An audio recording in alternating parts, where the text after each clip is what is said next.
Hi everyone, this is Isaiah from Trellis. Today I'm going to talk about managing customers in Magento. Customers are arguably the most important part of your e-commerce operations. Understanding how to leverage Magento for customers is obviously going to be one of the key things that you need to understand when managing your Magento store. Forgive some of these messages. This is just a demo site, so it's not always up to date. So the first thing you want to do is understand where customers are.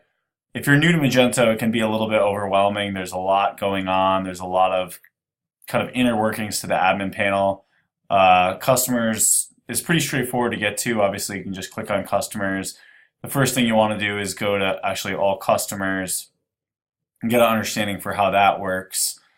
So you can see a view of all of your customers.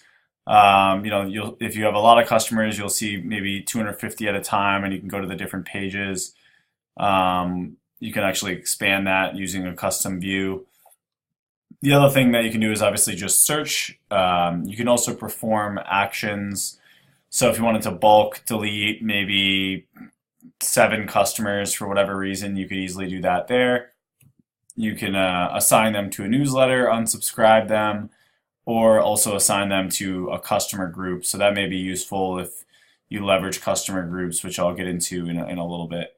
The other thing you can do is filter for certain things. Maybe you want to look at customers that are from a particular region or a date, a date range. The other really nice thing about Magento 2 is the new ability to manage the columns, have more flexibility on what you see.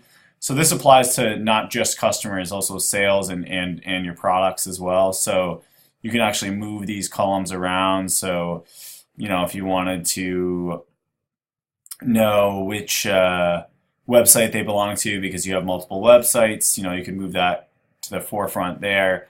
You could also create different views. Maybe you want to look at different types of customers for different reasons. And you can also add different attributes to the view. So, for instance, let's do billing first and last name. Maybe you just want to see if that matches up with their name for whatever reason. You can also manually create customers, which is helpful. Obviously, if you want to create an order, you're taking an order over the phone for whatever reason, and you want to add them as a customer and create the order that way, you can do that too. The other nice thing about Magento is you can easily export to a CSV or XML doc. So, if you want to have all of your data in, Excel and you want to do some sorting that way, or maybe you just need to import it into another database or like an ERP system or CRM, you can do that as well. So the next thing is that, once you get familiar with this, then you'll want to get more familiar with actually going into the customer and viewing the data around the customer. So the first thing you'll see is kind of the basics, kind of their overview, when they last logged in, have they confirmed their email, when did they create their account, their address, rewards, points balance. That's an enterprise feature, so you may or may not see that depending on what version of Magento you have. Store credit balance. And then obviously you can create certain actions like delete the customer, create an order, reset their password, manage their shopping cart, and things like that. So then you also want to get familiar with the basics around their customer so that, they may already have this information filled out, but maybe you need to add their tax number for whatever reason. If they're a B2B customer and that's important to you to understand that information, you could go in and add that to the customer or change things about the customer if they need you to do that. You can also look at their addresses, maybe even create additional addresses for them if need be. So, if they wanted a different billing address from the shipping address, you'd have to create 2 addresses and have one be the billing and one be the shipping. You can view their orders, their returns, wish list, newsletter, store credit, gift registry, which is also, I believe, an enterprise feature. You can look at their reviews. You could potentially look at billing agreements, which may be more important depending on the type of customer they are. If it's a B2B customer, that might actually be more important versus a B2C customer, but even for a B2C customer, it could still be helpful. And then this is also an enterprise feature. You can look at their rewards balance. Um, so there's quite a bit that you can do with customers. It may be overwhelming at first, and you might not need all this functionality. For instance, if you run your newsletters through, a different service like Mailchimp or .mailer, like this might not really be important to you. Um, so some of this really might not be necessary, but the first thing I would do is just get an understanding of which aspects of this you'll need to know and understand, so that, for instance, store credit, if that's something that you need to apply to a customer or help, potentially help customers with from a manual perspective, that could be very helpful to understand that. So once you get a understanding of customers, you can move on to some of the more advanced topics. So now online is pretty straightforward. It's what you'd expect. So this is a demo store, so there's no one actually online. We've been clicking around as just kind of a non-logged in user, so that's why it's showing visitor, not an actual customer. But if you have a bunch of customers, you should see online customers all there. And this could be helpful for trying to get a gauge for how many concurrent customers you have. So, if you have a lot of customers trying to check out at the same time, that could be a cause for, slowdown on your site or bad checkout experience. So getting a sense of how many concurrent customers are on your site at peak times could help you better plan for, server bandwidth, or gauge how much bandwidth you need to manage your site better. So the other pretty cool enterprise feature, so this is an enterprise feature that, so you won't see this if you have community, but is the ability to segment customers. So, if you wanted to create a segment for, could be whatever you want. It could be, millennials. You could maybe do some sort of promotions based on the age of the person, or the age that you think they are, if you don't have that information. But or it could be, so you could do it with age, with the date of birth.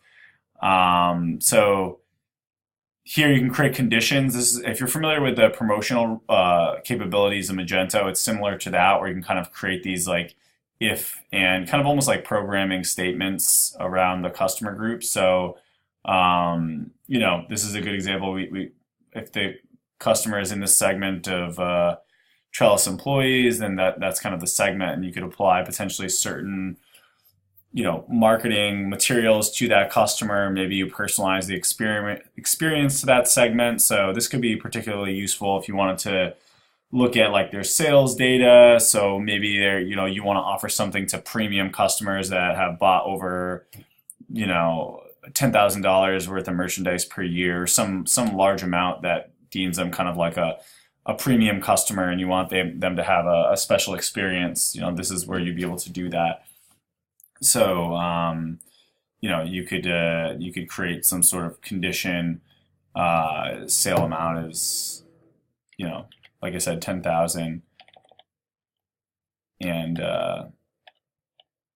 tailor that experience to them. So, this could be definitely a useful feature if you are maybe a more sophisticated customer company that wants to really tailor the experience to different segments of their customers. Customer groups is a really useful feature. I think a lot of businesses are starting to realize it's hard to just compete in one sector or just compete in B2C, so they may be trying to appeal to both consumers and businesses.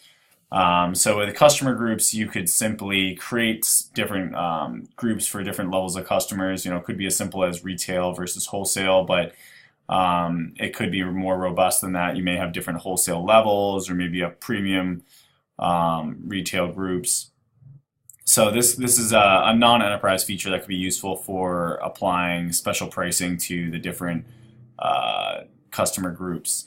So for instance, if you wanted to do some sort of site-wide discount for certain customer groups. So like maybe wholesale customers get 20% off. You could do that by first creating the customer group, and then you have to make sure that they're assigned to that customer group. So you'd have to go back to customers and make sure that you've assigned them to that group. And there's definitely some ways to kind of automate some of that, potentially even in the registration process on the front end of the site.